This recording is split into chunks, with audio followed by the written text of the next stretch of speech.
What's going on, everybody? David here. Today we're talking cameras, but first off, if you're new to the channel, please hit the subscribe button. Don't forget to hit the little bell icon so you can get future updates on my videos.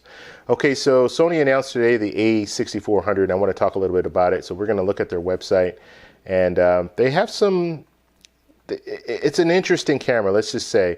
I was kind of concerned, like I wanted the A7000 to come out, and then they started talking about, the rumors started coming out about the A6400, and I'm thinking, where are they going with this? Because you have the A6300, you have the A6500, why would you make an A6400?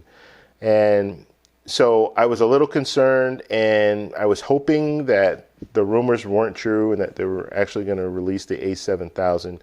But it looks like the rumors were true, and we have the A6400. So let's look at the camera. It's $899, so we got about $900 to purchase this camera. That price point, I think, is a little high for what you're looking at, and that concerns me as well, because if this is $899, then we all know that that A7000 is probably going to be $1,700, $1,800. That's what I'm thinking, because now this camera kind of fits that $1,000 range for a camera. So let's look at what's in this camera. I like to look at their website first, because they'll always really promote the things that they think are good about the camera, and then they'll kind of gloss over the things that they're uncomfortable with, or the things that might be an issue. So the first thing we look at here is 24 megapixel sensor, so that's good. We have 11 frames per second. That's also good. ISO range from 100 to 32,000. So all those things are really good. You have some really good autofocus on this camera. In Sony cameras, they have excellent autofocus. The eye autofocus is amazing. I have the A7R III here, and I use the eye autofocus all the time. I just used it for a gig that I had over the weekend, and it works really well. And now it looks like they've improved on it, so it now tracks. So it will track the eye around. So if you're moving around, put your head down, all that, it will track your eye and keep your eye in focus, so you can really shoot shallow depth of field and still get that eye in focus. And that's the key when you're taking pictures. You want to get one of those eyes in focus. Usually it's the eye that's closest to the camera, and you can really get some nice shots, because the eye's in focus, and then even the ears and everything behind will be out of focus, so it looks really professional. So I love the eye autofocus and the eye tracking. Okay, so incredible image quality. So Sony, they always do a good job with image quality. 4K movie, so you're going to shoot 4K at 30 frames per second. They don't have 4K at 60 frames per second. I know that disappoints some people, but we're looking at 4K at 30 frames per second.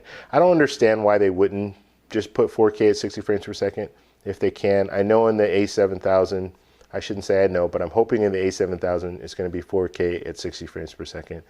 But I think they could have put it in this camera just to get people really motivated about the camera. So you have this image here, and you see it does have a flip-up screen, and we'll talk a little bit more about that at the very end. And you see 42 phase detection points, so that's good. So it's pretty much the whole sensor.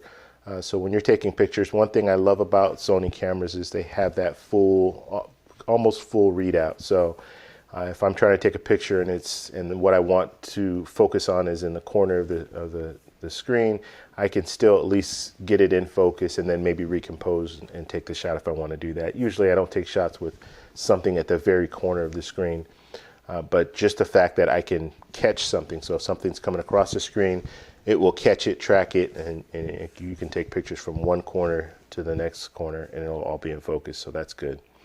Okay, so that's pretty much all I wanted to look at on the website. And like I said, they usually will really promote the things that they think are excellent, and then they'll kind of gloss over some of the other stuff. It also has a good time lapse. So there are some videos on here. If you check out their website, I'll post a link in the description so you guys can check it out. But they have some pretty good features when it comes to time lapse, and they show it here. And this is a great video here where they show it's like an 8-hour time lapse that they shoot. And what I really like about the cameras that they're making now, especially Sony, and I don't know about some of the other makers, but they allow you to use like a power bank, so you can just hook it right into a micro USB on the camera body, and you can shoot for long periods of time. Like it's just amazing. Like I have the Panasonic G7 now that I shoot most of my videos on, and I just use a power bank. I don't even use a plug anymore. So I just plug it right in, plug the power bank in to the camera by using a USB cord and a USB to micro USB. And I can shoot all day if I really want to. Shoot 8 hours, no problem. So that just makes it really a good setup, and this also will do that. So this could be a good camera if you're considering if you want to shoot like live streams, or you want to shoot long time lapse, or you want to just shoot video, but you don't want to have to switch out the batteries. The batteries are the old batteries, so it's not the new batteries that the Sony A7R3 and the A9 and the A7 III. It's not the new battery, so it's not the larger battery. So the battery, when I had the A5100, the battery was, I'd say like 40 minutes, 35, 40 minutes is usually what I was getting on a battery. So just take that in consideration as well. I was told here that it doesn't have that 29-minute limit where it shuts off at 29 minutes. It will continue to play, or continue to record, I'm sorry. So you're able to do that, so that's good. So they show here, yeah, it's good for vlogging and all that. Well, like I said, I'm going to talk about that right now. So let's look at Petapixel. I like looking at this website because they have some really good information, and they have some good pictures too. So here's the picture of the front of the camera. To me, it looks just like the A6300 or the A5100. It's pretty much the same. Very small form factor, which is good. And looking at the top here, this is your setup here. So not too bad. I remember the NEX7 has kind of the two little things here, but it has two of these. So it has this here, and then it has one next to it. I like those little knobs that they used to have. They haven't put them on cameras lately, the Sony cameras, but I like just having the two little knobs. They're little dials. They were nice. So you have the little flash here. I don't even know why they put flash on these cameras. You have a hot shoe mount, so if you really want to use a flash, you can get it. Buy an accessory, have a flash. But having these I think this is a waste of space. That's just my opinion when it comes down to it. Now I know they're looking this is more for the, I guess you can say, prosumer. So you might have some professionals using this camera, but for the most part it's going to be consumers. And so they want to have that just so you have a flash if you need one. But I don't know. These little flashes don't really do much. So that's just my opinion. Now they show here that you have the record button on the side here. I like that feature, so you don't accidentally hit it. So that's good. And let's look. Okay, so they talk about the autofocus and all that good stuff. Okay, so let's get to the good stuff.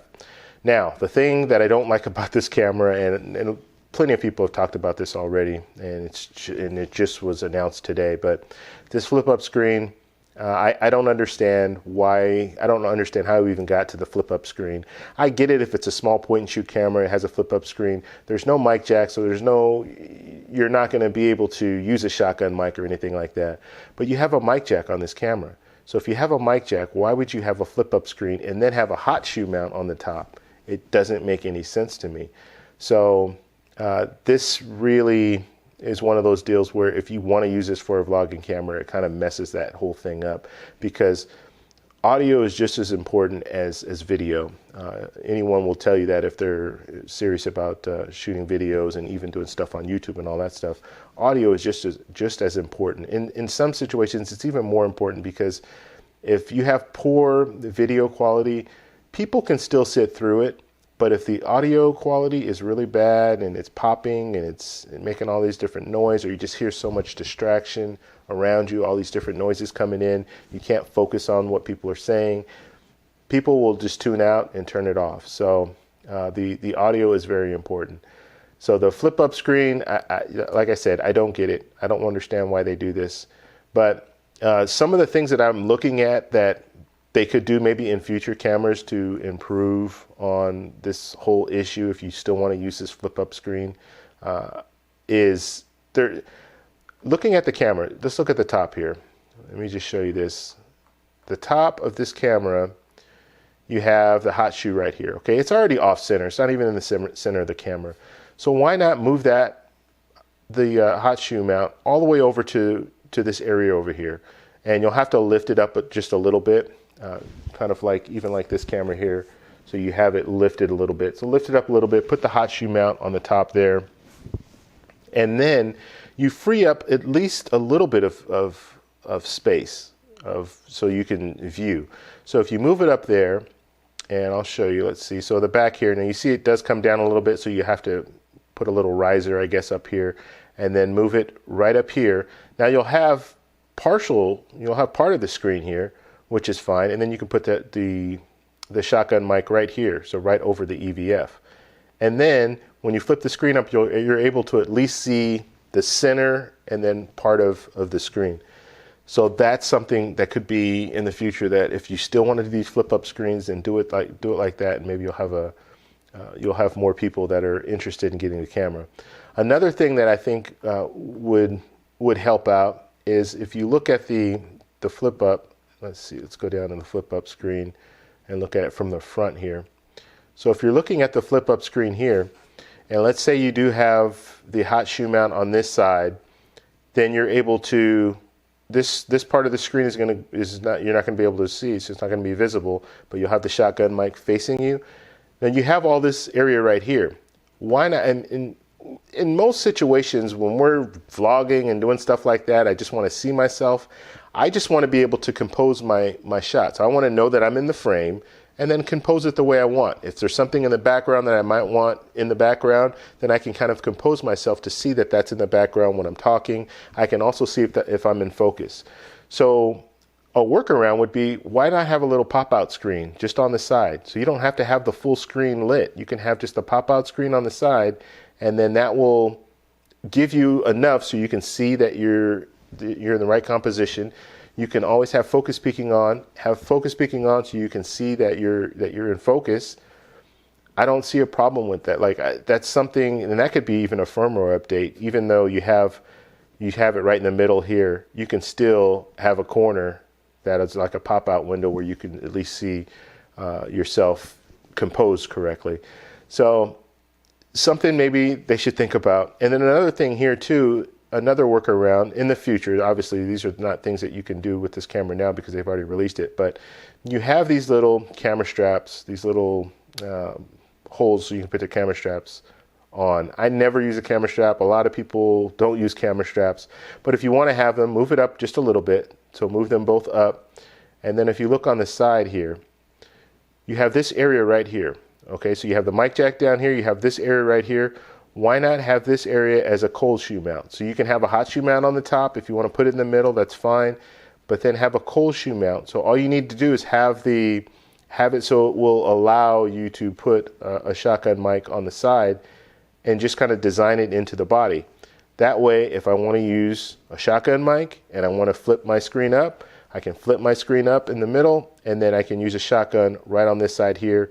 Have this, just move it up just a little bit here, and you're ready to go. And it's even a better situation because you can have the shotgun mic here, and then you have the mic input right here, so you can just plug the mic input right there. So I just don't understand the flip up screen, why we're doing flip up and not flip out. Flip out really helps when it comes to all the situations. I have a Panasonic G7 right now that I'm looking at, has that flip out screen. It's perfect. I don't know why we went to the whole flip up. It doesn't work, and it's a big deal for a lot of people who want this camera or want a camera to vlog, or to even if you want to do a sit down, like I'm doing a sit down here, I can see the whole screen, which is great. Where if I'm doing a sit down with this camera and I have the flip up and I have the mic on the shotgun mic on the top, it's just not going to work. So just something to think about. I don't do a lot of vlogging, but I will from time to time just flip the camera up and talk. And I do know that I'll say the history of Sony's mics on camera are really good. So that's good. I have the Sony FDR X3000, that little action camera. The audio is excellent on that camera, and I use the audio all the time, just out of camera. But it's one of those deals where you can do a few things to the body and make it make it more desirable for people to get. Now, a lot of people are looking at this and they're thinking, well, you know what, I'm going to wait for the A7000 and see what they put out, because this, as far as, and let's just hope that the A7000 will have a flip out screen, because if it doesn't, then now you're kind of forcing people to get to 6400 if they want to get a Sony camera and have some of the technology that Sony offers. So we'll just have to see where they go with it. But I'd love to know what you guys think, so please post in the comments below. If you like this video, please give me a thumbs up. Please subscribe for more, and I'll talk to you in the next one. Bye.